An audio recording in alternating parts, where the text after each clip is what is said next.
Boa noite, professor. Boa noite. Paulo, escritor bíblico a quem eu muito admiro, escreve um aforismo: aprendi a estar contente em toda e qualquer situação. Ele conjuga o verbo aprender, né? E esse aprender do contentamento, da felicidade, eu acho que é um contraposto muito importante à inveja. Sem dúvida.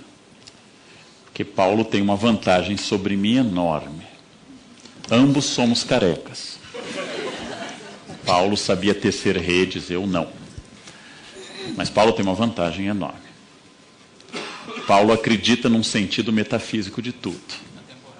Atemporal, anterior a tudo, e que estabelece que cada coisa que acontece, seu naufrágio, sua ida para Malta, sua chegada a Roma, sua queda a caminho de Damasco, tudo tinha um plano obscuro por um certo caráter meio Parkinson de Deus, que escreve certo por linhas tortas.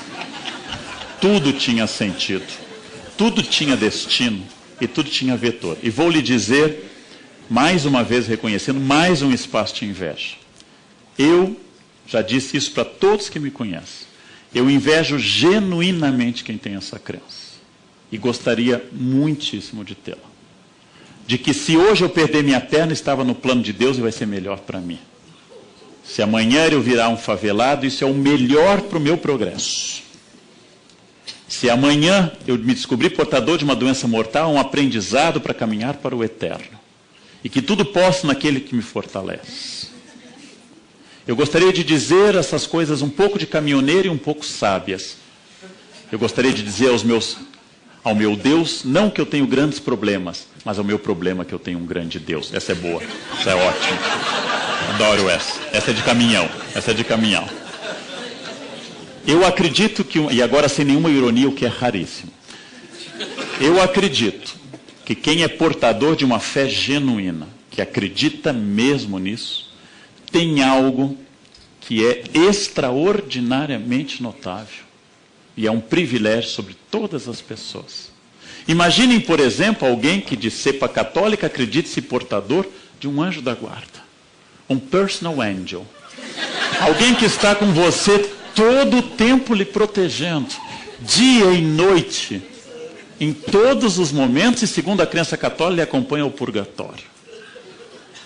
Imaginem alguém que lê o texto Pegadas na Areia e acredita que nos momentos mais graves foi carregado no colo. Esta é uma bênção absoluta. Quem riu vai para o inferno, gente. Essa é uma crença absoluta. Eu ouvi gente rindo, vai para o inferno. E eu digo isso sem nenhuma ironia. As pessoas que têm uma fé genuína, que acreditam que têm a força e enfrentam as adversidades de uma doença e de uma morte, é aquilo que diz meu colega Pondé, a diferença entre que um pensamento científico como o que eu pretendo, infelizmente não seca lágrimas, e o pensamento religioso seca. Se eu frequento um velório de uma pessoa que perdeu o filho, e eu vier com uma reflexão científica, eu só aumento a raiva. Seu filho era uma unidade de carbono, e as unidades de carbono tendem a se decompor na Terra com o tempo. Inclusive a senhora também apodrecerá em breve, porque é científico. Nós somos seres limitados e todas as funções vitais tendem a entrar em colapso com o tempo. O seu só foi antes do tempo, mas vai acontecer com todos aqui. Agora durma bem, senhora.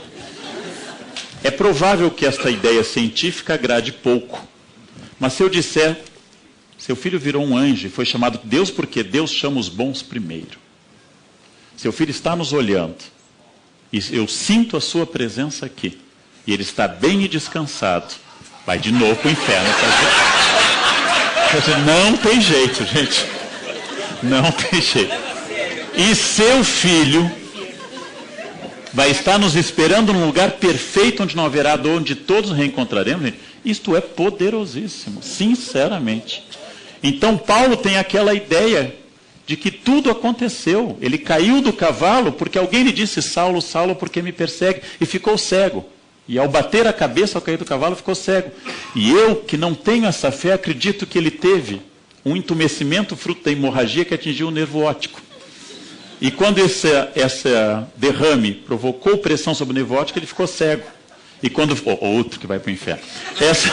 E quando ele diminuiu essa hemorragia, ele recuperou a visão. E ele passou a pregar. E convicto enfrentou Pedro em Jerusalém sobre a necessidade de cumprir. E quando foi decapitado na porta hóstia, quando foi decapitado e sua cabeça pulou 3 vezes, até se transformar numa fonte, onde hoje é a linda igreja de São Paulo Fora Moura, ele acreditou ter cumprido integralmente uma missão, que lhe deu sentido em todos os instantes. Então, quem tem esse tipo de convicção, gente, não escute o Leandro. Vá em busca dessa convicção. Se tiver outra notícia, depois me traga essa notícia e mande algo dizendo assim que estava certo. E de fato eu concordo com você. Paulo pode acreditar nisso. Tudo posso naquilo que me fortalece. Mas quem pode me enfrentar se eu tenho ao meu lado Deus? Que coisa pode ser ruim para quem tem Deus ao seu lado? Tudo tem sentido. Tudo tem sentido. O grande problema é que algumas pessoas, entre elas eu, não acreditamos nesse sentido. Este é um grande problema. É aquilo que o Evangelho vai chamar de birra, a luta contra o espírito, né? Pecado sem perdão, inclusive. Não? Em todo caso, como disseram a Voltaire quando estava prestes a morrer, Voltaire é mais um deísta do que um ateu, disseram a ele, seu confessor que nunca o havia confessado, disse: renuncia ao diabo, renuncia aos demônios. E diz: estou para morrer, não é hora de fazer inimigos. Não? Então, essa é uma ideia que talvez eu mantenha um tempo mais. Agora, se na hora H bater medo, não tem problema, né? Tudo posso naquele que me fortalece. Tudo bem. É demoníaco pensar isso. Então, outra questão, mantenha a sua fé. Mantenha a sua fé. Não ouça esse tipo de gente cínica como eu. Mantenha a sua fé. Força.